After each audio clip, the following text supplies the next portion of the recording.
Our intent today is to take down the heroin dealer that we've been investigating. You guys can take him right here. Come in now.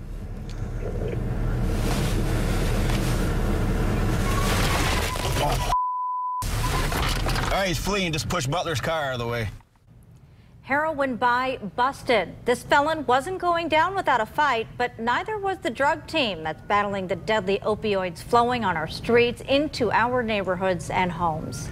And tonight, we're not just telling you about that threat. We're taking you to the trenches of the war on heroin and prescription painkillers. Kent County's Vice team gave Target 8 investigator Susan Samples exclusive, unprecedented access to an operation. Susan? Marley and Brian, this tireless team known as KNET prefers to toil quietly, undercover in a shadowy world they hope you'll never visit. But the epidemic they're fighting has become so deadly, the team allowed Target 8 to roll with them to shine a light on the opioid plague, the killer among us. We are southbound 131. If it hasn't hit close to home for you, It's not set in one certain community.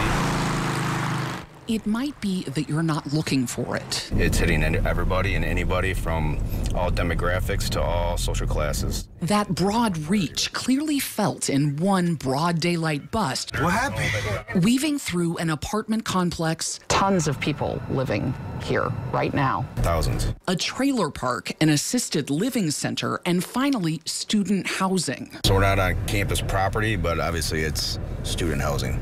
Very clearly it's student housing. That'll make a lot of parents happy. No. In all, the operation stretched 24 miles across 2 counties to net one heroin dealer. How do you sleep at night knowing that you're putting these drugs in people's hands and it could kill them? Target 8 grilled the dealer in the interrogation room. Back to that in a minute. You guys got a visual on him? We started the day a dozen miles south of Grand Rapids in Gaines Township. He's a known user. Watching and waiting. Changes up rides all the time, so we're not 100% sure where he's going to show up in today. What are your thoughts on as soon as he gets in, just rolling him then? Actually, I like that a lot. All right, I'm going to get in a better spot. So we have a team that's throughout this whole area that's keeping eyes on him at every angle. The team is keeping an eye out, too, for innocent bystanders in this massive apartment complex. And the mom's obviously taking the trash out, and this girl's just kind of walking around outside and at home. She's at the safety of home. You know, this is where they live. And they have no idea a heroin deal is, you know, the police are out here, and we have a known user that's waiting for his dealer to show up to buy heroin. Minutes later, position change. All right, we're going to move. Public safety is priority. In case we get a rip out of here, I don't want to take a chance with these kids right here. Lieutenant Al Rotman oversees the Kent Area Narcotics Enforcement Team. KNET is made up of detectives from 5 police agencies: the Sheriff's Department, East Grand Rapids, Grandville, Walker, and Wyoming. Our number one focus at KNET is the heroin epidemic. Because that's what's killing people. That's what's killing people.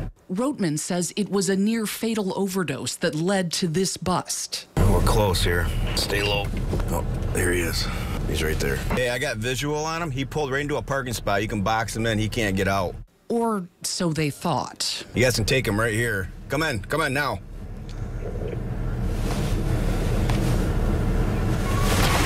Oh. All right, he's fleeing. Just push Butler's car out of the way. The dealer's next play caught in the corner of a detective's dash cam. His Mercedes SUV careened over a boulder, busted through a sign, bolted out of the complex, and tore through a trailer park. He's fleeing, but hey, watch yourself, watch yourself. At that point, KNET says it probably would have called the chase anyway to protect the public, but the dealer ditched first. He's running on foot. He's on foot. He's running over the nursing home right across the street. You see heavyset black male run through here? Yes, the folks at the assisted living center at Eastern and 60th did happen to notice the half-naked man hiding in their parking lot. What happened? We're going to stand up. Hey, why are you dealing heroin in these neighborhoods? I'm not. You're not dealing heroin? We just watched you. Meet 22-year-old Harry Childress III. What do you want to say to the families who are devastated by heroin? What do you want to tell the families? Would you deal to your family? Let's get him downtown. Later, the team took off for the apartment Childress shares with his girlfriend. We are heading out into Ottawa County, which happens to be right across the street from GVSU's Allendale campus. All right. That's how close it is to a large university. Once inside, the team immediately found more suspected heroin. That is a decent amount. Prescription pills, a scale. Hey, come here a second. And in a closet. This is what I talk about, the proceeds or whatever that you find from drug dealing. Do you typically have cash in your coat hanging in a closet? $2,940, a good hit. That's because confiscating cash and any other drug proceeds hits dealers where it really hurts. It's their paycheck. What's addicting is having money. That's the same still shirtless guy who a couple hours earlier had no idea what I was talking about. You know, heroin is killing people here. I didn't do nothing with it to nobody. Why'd you run in the first place?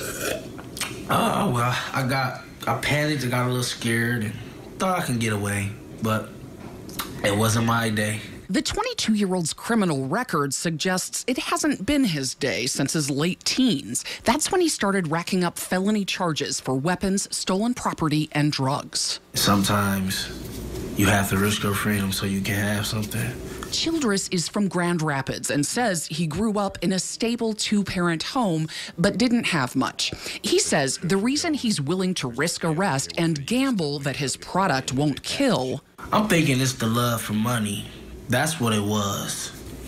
People like seeing money and having money. Childress admits he has no idea what's really in the heroin he sells, says he doesn't use it himself. As for families devastated by addiction, Childress says he feels sorry for them. But if he didn't sell heroin, he says they'd just get it from someone else. He admits he does feel some guilt, but when I asked him how he can sleep at night... What to say? I've lost on that one. He does, however, have advice for future potential customers. Don't do that.